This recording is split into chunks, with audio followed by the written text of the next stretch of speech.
Is-66 immigrant li ġew salvati mill-Armata u li ġie allegat mill-kelliem tal-Oppożizzjoni għall-ġustizzja Jason Azzopardi li s-suldati wettqu attentat taqtil fuqhom huma mistennija jixhdu nhar it-tlieta li ġej. Sorsi qrib l-investigazzjonijiet kienu qalu ma' One News li minkejja li l-kwarantina ta' dawn l-immigranti għaddiet il-ġimgħa fuq parir tal-awtoritajiet tas-saħħa, l-immigranti baqgħu jinżommu f'iżolament bħala prekawzjoni għas-saħħa ta' kulħadd. Intant, Issoktat l-inkjesta fuq l-Armata.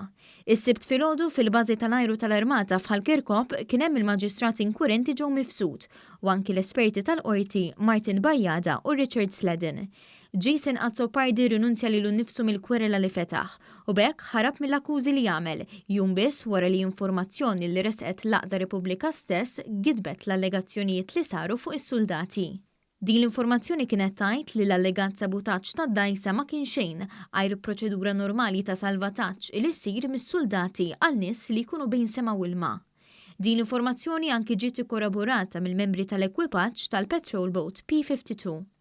L-avukat Herman Mula li qed jassisti lis-suldati wara li l-General Workers Union daħlet biex tgħin lis-suldati involuti biex ma jidħlux fi spejjeż legali kien saħaq li apparti l-11 soldat tal-Patrol Boat hemm aktar minn 40 soldat ieħor li ġew mitkellma mill-inkjesta maġisterjali.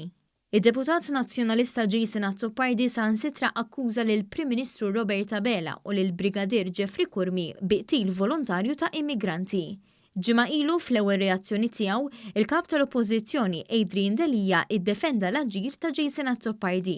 Imbagħad jiem wara kompla jiddefendih anke jekk qal li ma kienx jaf minn qabel x'se jagħmel Azzopardi.